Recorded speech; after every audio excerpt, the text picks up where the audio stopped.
Today is what's today's date? Sunday the 8th. Sunday the 8th. This is London. Sitting here asking a young lady some questions with reference to the men's room. And your name is Donna. Donna. Donna is a woman of what age range? Age Age range. 35 to 40. Okay, thank you. All right. So, question number one. I'm doing a survey with Donna, and I asked a question. Um, like a Family Feud styled question survey thing. We're trying to get some thoughts out of women's heads. So here, how as it goes, we've defined the fact that there's two sides to each question. One of these questions, or any question, can be addressed to a man, a male, someone who the woman knows, truly sees, and has a total understanding of as being a man, whether he fails at it a little bit or not a lot. And then there's also the fun guy. And I call the fun guy as a short word euphemism for the fuck nigga. All right. So, and I came up with that myself. So we're going to ask questions of her. She's going to ask questions of these people, and she's going to let me know who it is that she's asking that question of. And so here's the thing. The fuck nigga could be the dude who, when your woman meets him up front, he's all that. Then she finds out in the end, this is a fuck nigga. The man, sad to say, maybe all that in a bag of chips. He ain't working with shit. He's got a little dick. So the woman just like, why, Lord, why? Okay, so I'm gonna pause this for a second. Let it be known that I'm serving the lady her third glass of vino. Oh, she gonna kill this bottle of Moscato. This is actually this conversation is brought to you courtesy of Barefoot Pink Moscato and your favorite Walmart store, which is a part of the Sam's Club. Mm-hmm. Which is a part of Sam's Club. Sam's Club is a part of Walmart. Which is a part of Walmart, which should truly be one of our sponsors. We can look into that. There we go. All right, so already we have two questions. And Miss Donna has said, and this is a question of the fun guy. How do you choose the attire that you are wearing? And when she said it, I'm like, her vocabulary and her vernacular were so interesting that I scarcely understood how he could figure that out what she would be saying. So I broke it down and said, restated her question is, how do you choose that bullshit you're wearing? Absolutely. The young lady replied, she goes to the store and she really hates it whenever she can't find the skinny jeans that she needs to wear because the dudes have already picked them all out. All of them. All of them. And on the intelligent side, the question to a gentleman is, what do you pay attention to most when you put on that outfit that you're wearing when you go out? And I'll throw something in there on that. I intentionally do not necessarily spend a lot of money on shoes because I have women say something about your shoes. Because every time I hear many women comment about a man's shoes, it's said in such an ignorant reference as if that's going to determine how much money I've got in my wallet. I want them to see my feet busted. I ain't got shit for you, baby. Well, really, I ain't got shit for you if that's how you trying to judge me, but I don't have shit for them. All right, so, and everybody knows I don't really curse like that, but you get what I'm getting at. All right, I'm 3 Bud Lights in. So, Miss Donna, what is your next question? You're sitting there. For a fun guy, let's see. How do you decide on what is fun? Because they partake in some real hood ratchetness that they really swear is a great time. So I would say to that question, expound upon that. Well, I was on it. Oh, I'm sorry. When you go on a date with a fun guy, you get in the car. You've got some great new trap music beating. Ride all through the hood. Stop at every corner store. You're like a celebrity. Everybody loves you. You eat some of the best food you done ever ate. Everybody smoking. And he swears he took you somewhere. We went nowhere but Moncrief and 45th. So what was that question again? How do you decide what is fun for a date? Wow. Okay. What if that same guy took you to Wawa's? Took me to Wawa's, the Yeah. gas station. It would be better than Moncrief and 45th. It's levels to this. Wawa's is a step up. It's a step up. All right. I like your style because, like I said, you a celebrity and all that, and this is, we bumping and everything, but like, stroll on down Beach Boulevard and get me to Wawa's. Right. Oh, then that fool's gonna take you to the Wawa's on Lane and Normandy. Sounds about right. No, Lane and Wilson. So you're gonna roll up for 45th, and instead of strolling to the side and going up Beach Boulevard past a college or two, right. Straight Straight across 45th, down on 95, straight across to the west side. across to the west side. Good grief. We were so close. But those are not gunshots. Those are celebratory fireworks, my dear. All right, my sister. Let's go ahead and... So how would you restate that same question, I guess, with nuance to a gentleman? What is your question? What would be... Or does that question... What's your next question? Well, if I wanted to flip that one over to a gentleman, it would be, give me an idea of something that you would enjoy us partaking in. So then that way, then it would be something of a more sophisticated, put together situation rather than just hood ratchetness.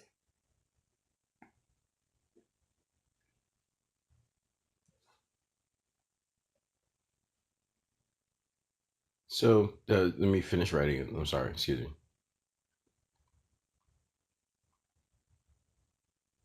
Because I think the key item you said in there was us.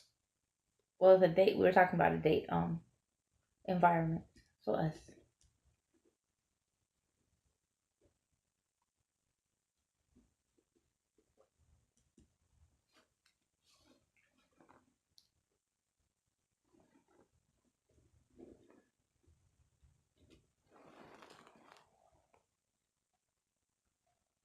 What's the worst date you've ever been on?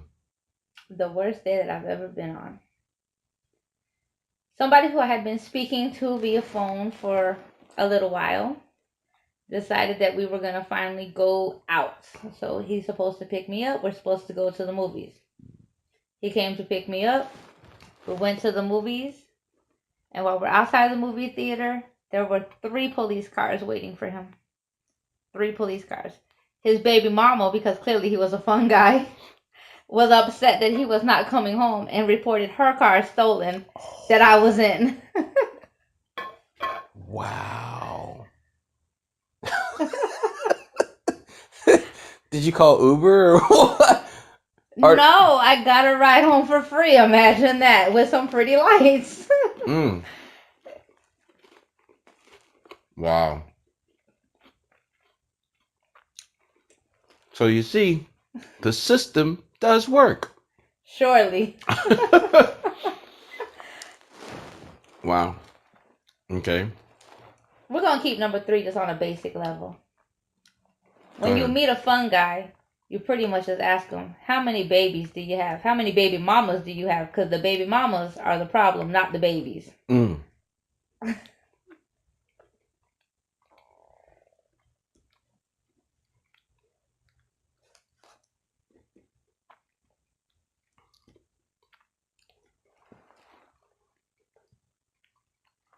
What if a guy says to you, I got 2 babies and 4 baby mamas? You know you have a fun guy. And at least he was upfront about it. See, because, I'm taking care of my little broski, man. He locked up and shit. So, I, go check on his girl and, take care of her little kids too. You know what I'm saying? I wish you all the best in all of your endeavors, present and future. All right, man. Hey, So you gonna get me a discount on that? You know them chicken wings trying to Survey says get. no. All right, I see how that could be a one-sided question because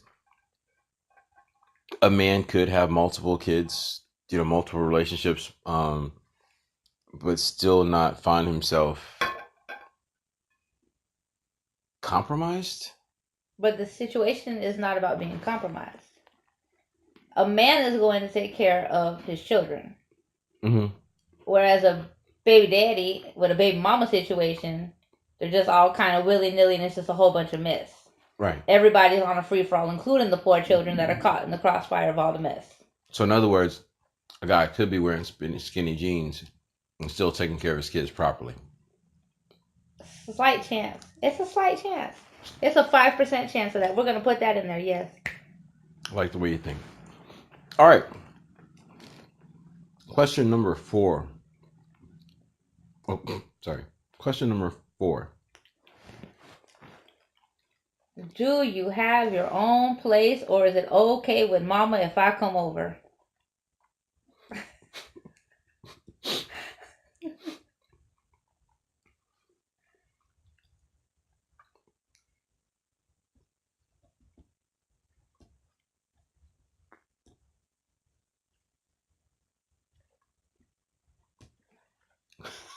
Through the front door or through the window? It depends on the answer to the first question.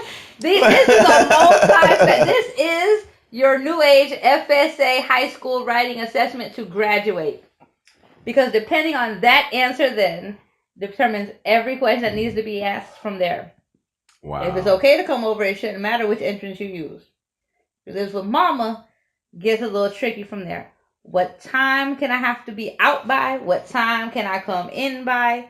Then, what method of entry is required? Is it a door or a window? Now, if it's a door, is it a front door or a back door? If it's a window, is it a bedroom window or a bathroom?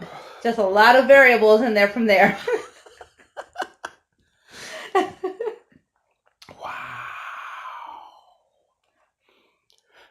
Wow. That's. Is it now? Is that question really relevant? Very much so. I've realized this in the past year of my new age in dating. Okay, all right. I apologize. I got to go back here because I did another thing, but I didn't put up here for my notes. You are a woman of what age range? 35 to 40. Okay. So wait a minute. Wait a minute. You're a woman of the age of 35 to 40, and In the past year, you have experienced 2 of these items. we won't elaborate any further. All right, moving right along. It's been an interesting year. It's been an interesting year. Okay. It's been a lot of fun. But you're responsible, so well, no, this has been a hell of a lot of fun. It's been a lot of fun. Okay, all right. Short-lived fun. Short-lived fun. Yeah, it's like, am I on Comedy Central? What the I keep waiting for Ashton Kutcher and the cameras, but just it's not to pop happening. out. It's like, but I'm with fuck niggas in the hood, so I know Ashton Kutcher ain't that gangster. He's too white for that. He's too white for that. That should be a show Kevin Hart should do. Absolutely. He might come with his new show. Have you seen his new comedy out in California? No. It's the best. I forgot the name of it. So like the episode I saw is he's riding around on like the bikes that they have at the zoo, where it's like a miniature car, but it's a pedal bike. Mm-hmm. And he's with I forgot the white guy's name. He plays off of Step Brothers, the funny movie Step Brothers. Will Ferrell? No, the other one, the other brother. Not the popular one who did. The nerdy brother. So they're riding around and they're on California Beach, where they have like the workout sections and all these bodybuilders, these huge bodybuilders. Mm-hmm. So of course Kevin Hart goes over there and he's talking trash about what he's gonna do, but he keeps setting the white guy up that he's gonna out lift all these like super heavy duty like muscle boys. Like It's the funniest thing ever. And he just sets the guy for failure, and the guy is so. I have to find the show for you. All right, let's do this one. Give me your 5th question. I haven't thought of my 5th question yet. Okay.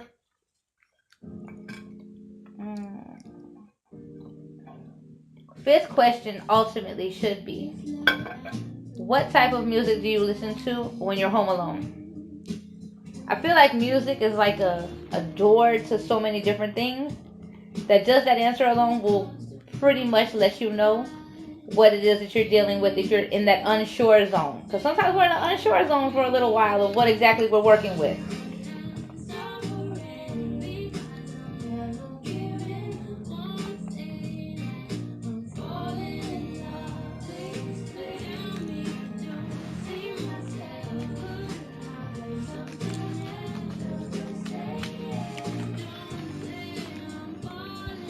That's actually like the first question. It's like the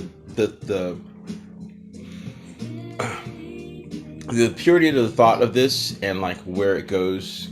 It's like your previous question had a response that was able to be deciphered by, we said, the FAFSA. It's like, Right. yeah, like we can psychologically break this down and determine whether or not you're going to be into reputable school or if you're just Right. gonna go ahead and we just put you in shop class. Maybe community college, maybe. Yeah, or that, yeah, or yes, or maybe community college. I don't want to like. You gotta roll the dice. Yeah, you can go. Some people you can go to community college by choice, but maybe you can get in there. Yeah, like no. Okay, yeah. All right, so no, that is actually something wonderful. So let's look at it like this. What type of music do you listen to when you're home alone? What happens if dude's super fine and he says a little boosie? How does that sit with you? In an instance like that, super fine. See, this is the issue once you get with super fine. Super fine just makes a whole lot of blurred lines. Things aren't so black and white anymore. That's why you have to go back and re-reference the other 4 questions. Because once that super fine gets in there, that's worse than a whole bottle of wine right there. There's a lot of blurred lines. I gave her a whole bottle, by the way. I didn't know what she would like, so I brought the pink Moscato. There's a bottle of Riesling as well in the refrigerator. He did wonderfully. All right, so okay, since I had to add the whole bottle of wine,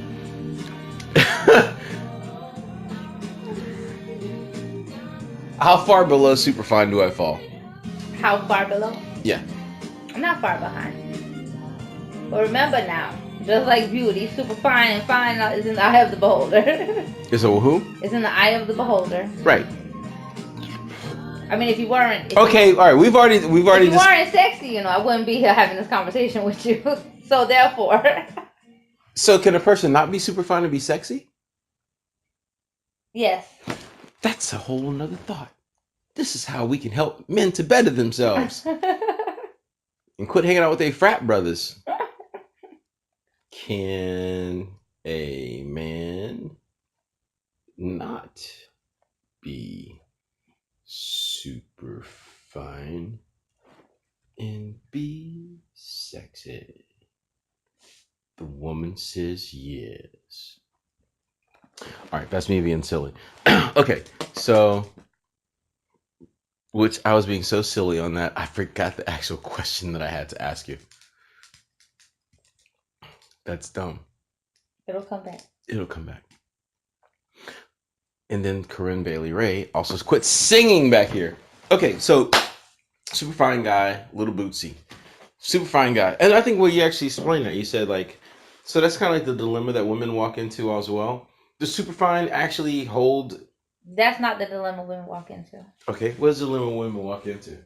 Good sex and a fun dude. That's the dilemma that women run into.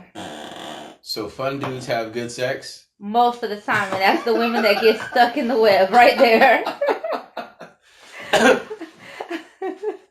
And just per the reference, I need you all to understand that fun dudes is a code word for fuck niggas. That I created. I created that. This woman did not do that. I said it myself. Well, can we still leave it at fun dudes? And then, like, where do we put that? Like, it's got to be like in the margin with a little star, like in the footnote, where somebody's thinking, "Oh yeah, I'm a fun guy, I'm a fun guy." That sounds like me. And like sudden they read the definition, they found out They shouldn't have. This is you not a life. you Not a hashtag life goal. not hashtag life goal.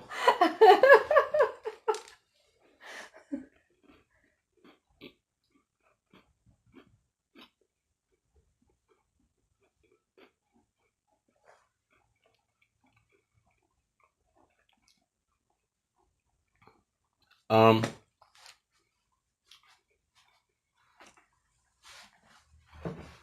what do you like about black men? It's not necessarily of what do I like about black men.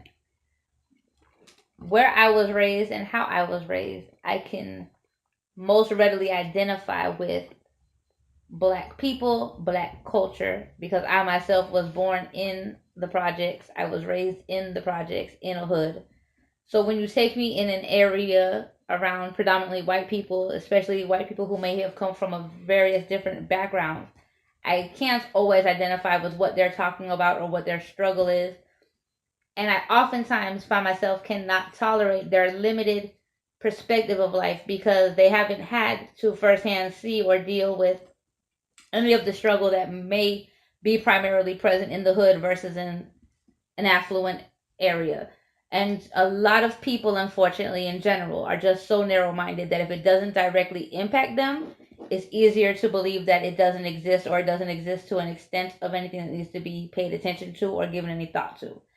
And that for me is a huge thing that I can't tolerate because I myself don't understand a lack of empathy or understanding towards others and their plight.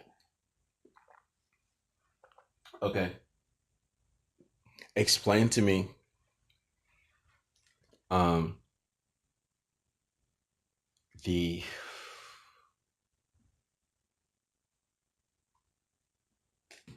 the thin line between I don't know. You're gonna get it. I just want to try to say it right the Mm-hmm. first time. Explain to me the the fine line between being a highly evolved and intelligent creature and showing it. I believe it's just people's lack of, it truly is people's choice and lack of understanding. For example, I can give you real time examples. As you know, I come from Miami. I come from Liberty City, which is one of the poorest parts of Miami. Growing up in Miami as a white person in that particular neighborhood, I have seen corrupt police officers harass black friends, black neighbors that I know for a fact may or may not have been partaking in whatever. Those that were not partaking in, you know, it's a level of harassment because it's the same officer harassing the same person day after day. As a white person in that community, I've been approached by police officers in the sense that I must be doing something wrong. Either I'm looking for something to buy to smoke, I'm looking for a trick to turn. It's not that I reside in that area. Whereas people of an affluent neighborhood, they truly don't understand that there's wrongness in police. They're always going to justify certain things. This is just one topic. I mean, we can talk about it on different levels. But they really support that the police, and yes, there's a need for police to a certain thing, but we need a correct policing system, not a corrupt policing system.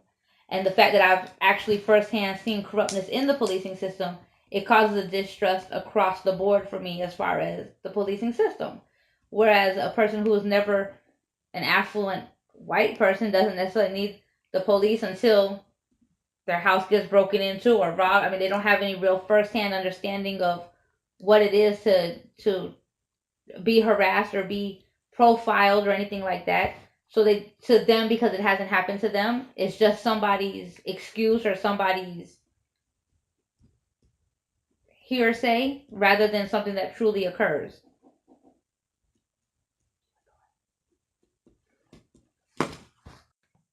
Okay, so corrupt policing systems as opposed to correct policing system. Um, your affinity or liking or preference Mm-hmm. of a svelte, Afrocentric, aphrodisiac of a man with a hint of fun guy. um, that is products of your environment. I'm not saying so much a but so if you take me and you now that I'm older, you take me, you put me in a room, I can chameleon out and do whatever. But growing up, or even 5 years ago, 6 years ago, it's a process of growth and development. But just in general, it's what you feel more comfortable with. It's what you identify with. It's what you're almost accustomed to, if that makes sense. It's what you're most readily like. What you like. I said, I grew up in, Liberty City. and it just like there are no. I mean, there, especially when I grew up. Now there are some Hispanic families there, but there were no white American Caucasian families. So when we had the McDuffie riots happening inside of our neighborhood and stuff, yes, my home was targeted as a white home that black people were then burning down and pushing lit dumpsters on fire down the street to protest all crackers, because all crackers were deemed bad because of what was happening. Mm-hmm. I mean, it just, but at the end of the day, that is what you know, that is what raised you. I've lived in that neighborhood 30, let's see, I'm 39. So I lived in that neighborhood 33 years until I moved here to Jacksonville. Mm-hmm. So it's what you know. It's not something that you're learning. It's not something where you just stayed for a couple of years. It's what is branded into you. Okay, cool. That's can't get more honest than that. Um, ever dated a white guy? I have Okay. Did you date a Caucasian white guy or an urban white guy? both. I actually really tried to expand my horizons. Okay, so how'd it go? My Caucasian white guy lost me when he was talking about that he was on a road team of some sorts, and we started discussing like horseback riding and things. And so here's a little something about me on the backstory of Donna. Donna is terrified of everything that is over 4 feet tall as far as an animal, and under a foot tall as far as an animal or an insect. I'm good with dogs and cats. All the others. So when he went to talking about horses and owning horses, and he took me to this wonderful, it was a beautiful, I guess, farm. And he wanted me to pet the horses. Like, no, things were just really south really quick. The horse is taller than Donna. Donna's 5'2.5". Put Mm-hmm. some respect on my half.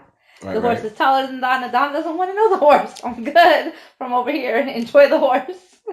And like he just didn't understand, like, and just trying to relate to different life experiences. Like his hardest thing in life was that when he was 16, his father refused to buy him like his dream car, and he had to settle for like whatever car it was.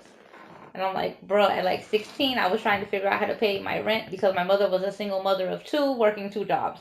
Like, it's just a different struggle. Like, it's just a different. So, for me at the time when I dated him, and again, it was just casually dating, trying to figure out, like, how do you figure out a future when you can't even get a common denominator of a present?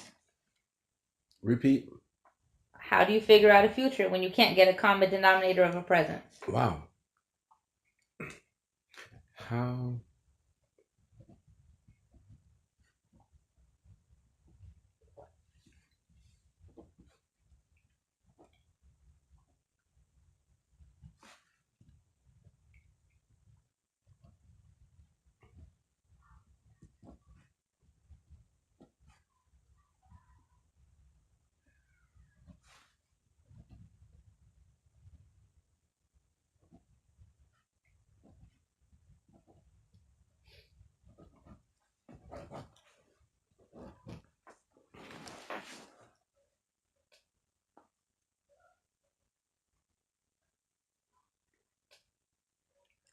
That's deep. And it's not a question. It's a deep statement. It's a statement. It's a fact. It's factual. Um, and I guess in the context of like saying, since you're, please don't tell me you're stuck on a certain word. Did you say white or Caucasian, or do either of those words matter? It doesn't matter. Okay, all right, you're Caucasian, and it's like I can't be with this person because that person's not where I come from. A person doesn't have we. I'm a three, and that person is a. Wait, let's see. Like some of the numbers they break down because they're like primary numbers. It's like Right. we don't even have this working. It's not like he's a two and I'm a four. Well, also from my previous life experience, I have a 17-year-old daughter who's biracial. So I cannot get into a very serious relationship with somebody who may or may not understand, respect, or appreciate her roots, because it's very important to me. My child, of course, is going to be my priority. So it's very important to me that you understand, appreciate, and respect, because all three of those are not interchangeable. Her roots and her. She is African American and Caucasian mixed together. That is what she is. And not everybody understands, agrees. Well, she looks white, she presents white, she may all of that, but she is still a biracial child. Yeah, I mean, well, this is true. This is true. It's very true. Um, how does she identify? She identifies as a mixed child, as a biracial child. Okay. She makes sure that all of her, to her, is very important that she's very aware of her true self being biracial. Period. Period. Across the board. Okay, so it's like my daughter. My daughter's Okinawan and me. My daughter, and it's how do I put it? Um she's not even Japanese because it's like, well, she's more than Japanese. She is Okinawan, Right. Because Okinawa was a different country. It was its own kingdom. Da da da da. So on and so forth. She's aware of her, Right. her mother's country's histories and so on and so forth. Yeah. Okay. All right. So cool. Um. So you've got. Oh yeah. Oh no. I try to pull off that whole. Where do I fall next to the sexy guy thing? Then I was gonna just throw Boris Kojo in there as the top, but then I realized that was putting the ceiling way the fuck up there. Yeah, let's not do that. Yeah, I know. It's like, yeah, like I do not need blows to my self esteem whenever I just bought you a bottle of wine and me a 6-pack of beer. Like, yeah, no, I don't need blows to my self esteem right now. So what's the difference between vernacular and ignorance? Depends on who you ask. Because some people actually try to justify ignorance to be a mix of ebonics, which is not. Ignorance is ignorance. If you're ignorant of something, you're just ignorant. It means a lack of knowledge of and a refusal to learn. Ebonics is a way that you may or may not be ignorant. You could have very good knowledge, but you just choose to speak in a certain way. Vernacular is just being very aware to make sure that you present properly. For example, corporate America. Take any street person who needs a job, put them in corporate America. You can teach them to use proper vernacular. An ignorant person can't learn anything, much less vernacular or ebonics. They're just ignorant. They just are. They're beings. It's like weeds. They just grow. They're just there. Okay, so it is safe to say that even the Ebonic culture still is filled with a very large number of very intelligent people. Absolutely. Our society doesn't teach that. Our culture as African Americans doesn't teach that. Society doesn't know that. Right. Society has decided to uphold what it is that is presented as acceptable, or what is quote unquote normal. So if you always follow what's normal or what's acceptable, it's all being dictated from somewhere. of what is acceptable and what is normal. Your normal could be very different from my normal. It doesn't make your normal wrong. It doesn't make my normal right, or vice versa.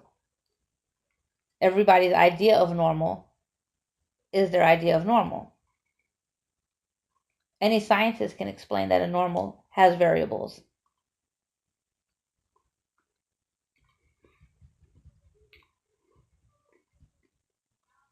So stay in context and not out of current news. A person should be able to speak with Dr. Heathcliff Huxtable and he understand and appreciate exactly what it is that they're saying. Absolutely, if they chose to. I mean, He chose if he chose if he to. chose to, right? Absolutely. See, the problem is that people are so focused on, if you see, for example, if you see a white person speaking, oh, they're growing up in the hood or speaking using Ebonics. Mm-hmm. Oh, they're trying to be black.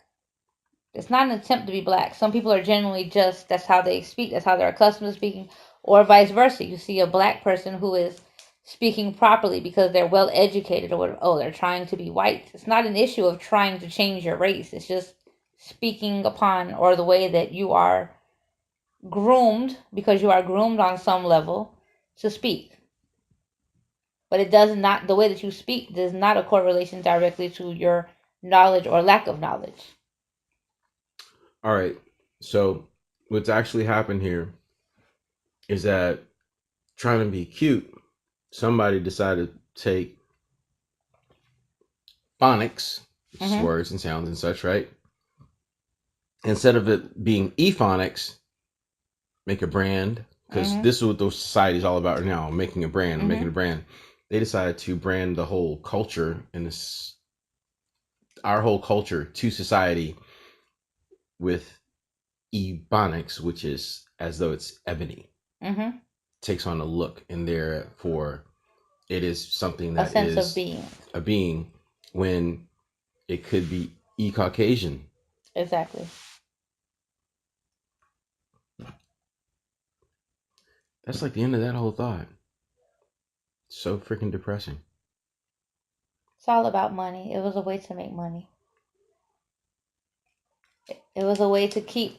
You have to understand, everything that happens at a social level, even down here on our level, is run by somebody on a higher up level. And the easiest way for the minority to keep rule over the majority is to keep chaos amongst the majority. So therefore, the elite minority that does run everything, they have to always find a way to keep the majority, which is those of us that don't run anything, in complete chaos and at odds at all times with each other, so that they can keep control, because they're a minority at the end of the day. It's all political. So who's the asshole that said in the African American society and culture and in college or whatever that calling our linguistic style ebonics as opposed to ephonics, which would have not made it a racial thing, but rather a cultural thing? Let's Google that, and then you'll see exactly where the source of further racial divide shall lay. Chalet. So now you said French. Absolutely. The French chalet.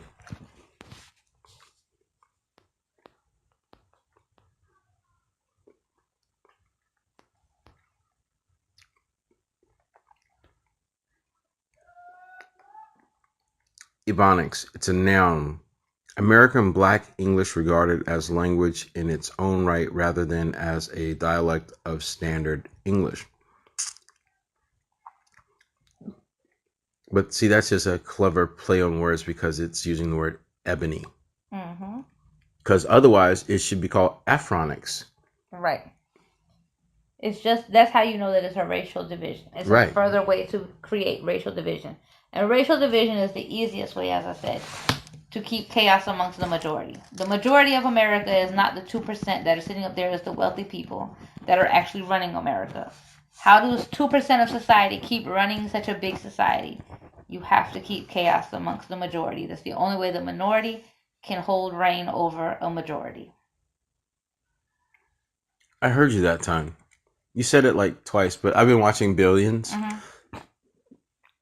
and I worked in corporate America, and I worked in um, for America Online. So I've been in that war room, Mm-hmm. money high fiving each other, and then take the phones and get on the floor type environment.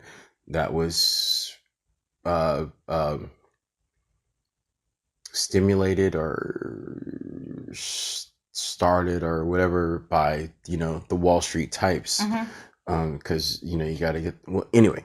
So with that being said,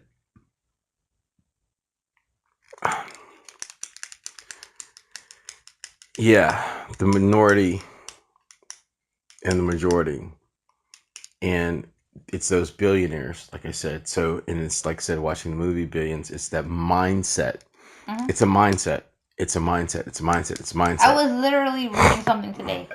So it's a I'm gonna say Chinese, but I don't mean that he's from China because I'm not sure. So he's Oriental, but I believe he was Chinese.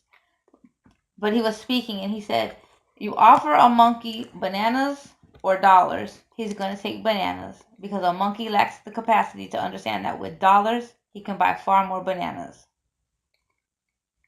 The same way that if you offer a job or a business opportunity to somebody, their mental capacity determines whether they're going to take a job or the profits that can be made off of the business opportunity. And it's all about a mindset. It's all about a pre-programmed mindset that's already pre-existing. For some reason, because so many thousands of years we've been conditioned to believe that this is truly how things run. I work in retail. Politics touches retail in so many crazy levels. You like this hot sauce. This is what you brought up here. You brought habanero pepper sauce. If I wanted to bring this into Sam's Club to sell this, do you know that when we talk to whoever who makes this, who is the manufacturer of this? Spin it again. Spin it some more. Is it on that side? Mayan fighter, keeping a cool driveway stuff. Modern day Mexico. Well, if I was to sit in a room with the manufacturer of this product and say, look, I want to bring this in the Sam's Club because it's a demand, people are asking for it, they would give me 50 of this selling unit and give me 300 of a selling unit of some shit that doesn't sell. Because the contracts have to be written up to where that's how it goes. If you walk into a Sam's Club or a Walmart, that's why the shelves always look, oh, the shit I always want to buy is always out of stock and all the bullshit is always there. The politics touches so much shit. Like, it should be simple. Like when you open up your flea market thing, you're gonna sell what sells. You're going to buy what you can fix up to resell, and you're gonna sell what sells. You're not gonna hold. Oh, nobody wants these kinds of TVs, so you're not gonna have 50,000 of these kinds of TVs with the big booties. You're gonna have the big booty Shut up. TV. Like, Hey, leave no, my Sony listen. Trinitron alone, I have a big man. booty TV. I have no problem with it, but I'm just saying, like, you're not gonna in today's day and age, you're not gonna have. You might have 2 or 3, but you're not gonna have 50 of them. Right. Whereas if you're working at Sam's Club, when you sign that contract, they say you're going to get at least 3 of those, even though you're not going to make any money. It's built into the contract that you have to take some bullshit in order to get the product that you really want. I was like, I never realized that in retail there was so much politics. Until I became a lead supervisor trying to figure out why the fuck do we carry this and this doesn't sell, and why the fuck is this always sold out? Well, because the contract says per every 1 pallet of that, you get 2 pallets of this. Because we don't sell it either, so y'all bitches get stuck with it.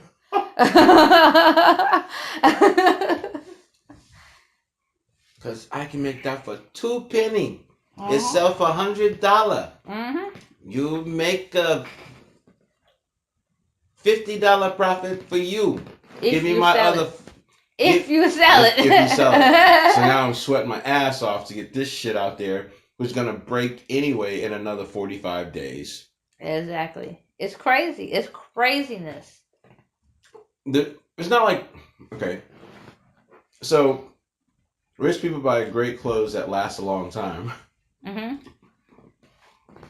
That they make off money from the bullshit that they sell to the majority that erodes so quickly. Right.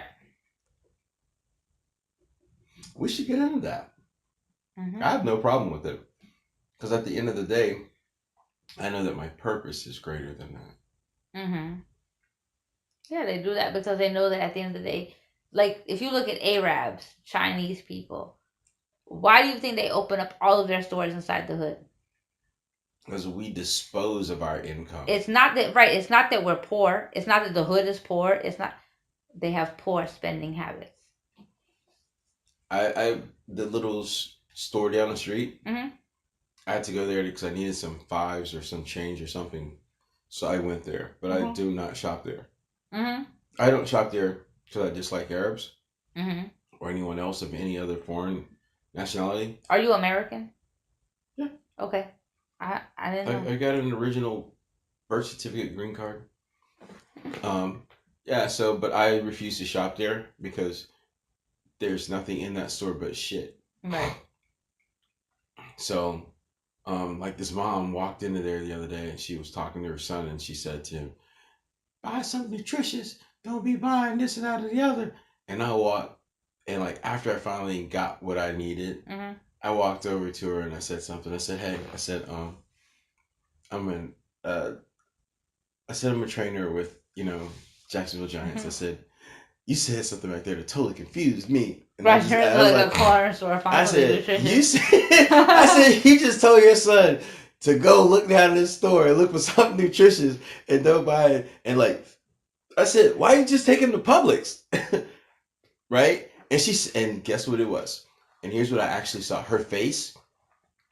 First, it was like the kind of mild defensive thing about someone speaking to her, and maybe for a quick second, why something's by saying something to her about her kid. And then third was, "Oh my God, I'm so sorry. This man is actually speaking for facts. For fact, like I mean, you know what I'm saying." And I was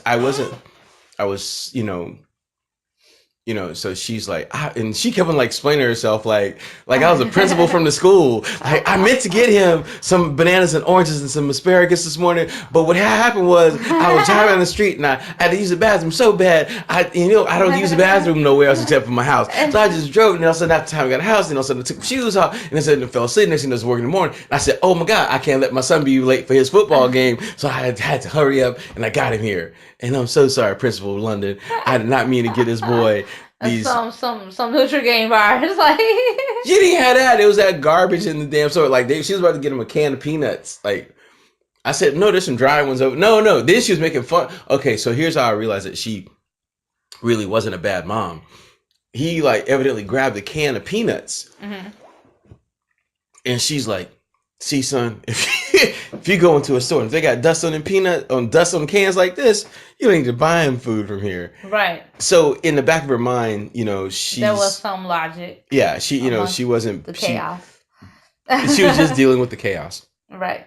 And probably as healthy as big as this, not big, but as healthy as this kid was, he could have woke up a little bit earlier, probably fixed some breakfast for him and his little brother. Right. He hasn't missed too many meals. Just oh no. This kid was actually like literally like he looked like a 14-year-old LeBron James. Wow. Yeah, he was proportionately svelte. Okay. He was whatever svelte. He was svelte. So it's like, he also needs to be like probably taught to take care of his little brother. Right. And hit. And that's the thing too, like people don't get it. Like I was actually having, like, when you're talking about taking care of the little brother, like I was actually having a discussion with somebody at work, and they don't get that for whatever reason I guess they say it's predominantly in the hood. I say it's everywhere because I don't see too many families all united sitting down at dinner together, mama, daddy, and kid. Like, it's not like the 50s anymore.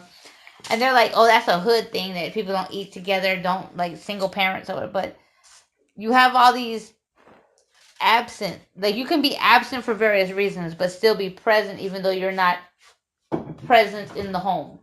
Like, I don't know what your dynamic was or whatever, but like my daughter's father, when we divorced and whatnot, I gave him the option, and I tried so hard to get him to be really present in her life, even though he and I were not present in each other's lives. Because regardless of me and you, the daughter, she's there. We got to make it do what it does.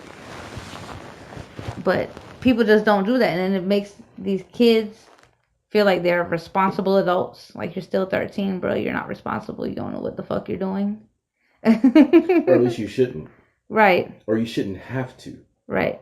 You should be able to. At 13, you should be able to. You should be doing homework and daydreaming and not drowning yourself in the bathtub masturbating. Is it wrong for me to say, like, I truly feel that on some level, some of the social programs that were implemented or things that were done that were supposed to help, like I said, I was born in a projects. I was raised in a projects environment, like Mm-hmm. literally Scott's projects in Miami. Like those project housings, to me, I need to research them more, but to me, they're title projects. They had to be some kind of experiments of what happens when you push people together under such tight, awful living conditions and see, like, okay, that's like the worst of the worst. Let them kill each other off. Like, I mean, if you think about it, the U.S. is one of the few countries that has like no population control type thing into existence, whereas other places, like, you have two children. Here's what I think. And Mm-hmm. this is what I think about who we are Mm-hmm. um, culturally and as a community. And it's our fault. And I'm tired of people saying that other people are doing it to us. Mm-hmm. The good Semitic folks and the forward thinking, progressive African American folks and the other folks who got all this access to political capital got together, created these places, and gave people an opportunity for a social change that was void of religion and stuff, just some good and morals, just some good social stuff Mm-hmm. for society. Mm-hmm. Um, because people didn't have to do anything anymore in where we were in society and in our and in our stream of human consciousness as human beings, since they didn't have to do anything to earn it, to build it, to support it, just like be there, you know, and in many cases, um, just the mothers. Mm-hmm. It didn't encourage growth. It just was a springboard. Okay, A well, springboard for a what? springboard. It was meant to be a springboard, but what if the person who's you give them a You go springboard? and get off track. No, no. You Okay, became a springboard for what? it was just a springboard, but like this kid doesn't know how to swim. But here's an Mm-hmm. opportunity. There's a springboard there. Jump. You Mm-hmm. know. Um, we still suck at being us because once again, at the end of the day, no matter what anybody else says, I believe that a man is a man is a man is a man. We are males. We are men. It's gonna happen. You're gonna look inside your pants. You're gonna see your junk, and you're gonna try to figure it out on your own. And then you say, "Oh my god!" And then he's gonna talk to you. And when he Mm-hmm. does, it's like, "What do you do next?" It's Mm-hmm. after that. There is a thing that is not in textbooks, and that it literally happens in life. And so we begin stuck, glued to this very great situation that many of them were born into. Mm-hmm. Free food, roof over shoulders, head and So you everything. think that's a source of the entitlement that's present in the generation that's walking around now? Yep. Okay. Now, but it's also from the Spike Lees, the actual guys who really had awesome parents and cultured in their African American culture and roots and colleges because we haven't all been slaves all the time. Mm-hmm. But that's the picture that some folks like him, I'm not saying him, but like that, Mm-hmm. paint to kind of And what's the purpose of whitewash. that painting? It's to like whitewash or maybe divorce themselves of their great opportunities that they had growing up to kind of spread it out across the board to the other folks who come up poor. Okay. you know. So, but they're at a level in society where what they say or what they think is actually looked at, and that thought is um, replayed back in the person's head 1,000 times. That's Mm-hmm. why, to me, media and entertainment. I'm not about media. Um, Entertainment is so important. Mm-hmm. It's so very, very important. I came up with a thought earlier today for myself, and it pretty much said that let's talk about my imagination, Mm-hmm. and it was a process about imagination. It's like, and I wish I could recall it because I meant to write it down, but I didn't. But I don't believe that. And I do my poetry night, and I hear these young folks crying and yelling and screaming about their injustices that they see around them. I don't see none of them in sackcloth or ashes on their body. I don't see any of them with I don't see them smoking weed and fucking off. Mm-hmm. It's like you can't talk about something like that if you just sit around here.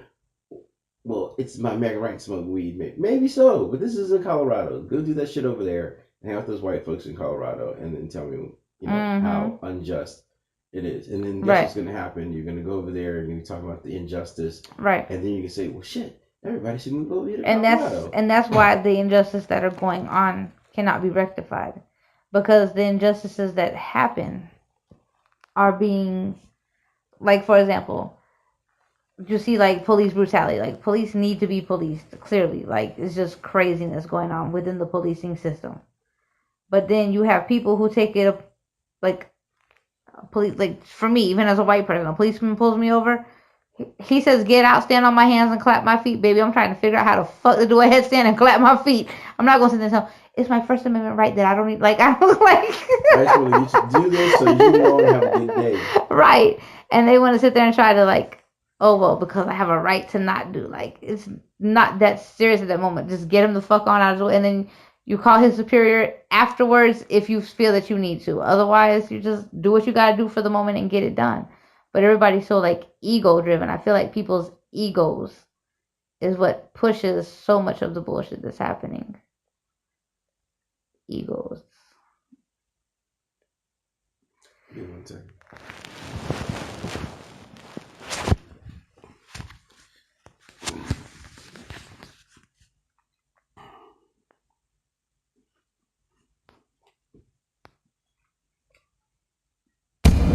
Yeah, this is my Mixcraft.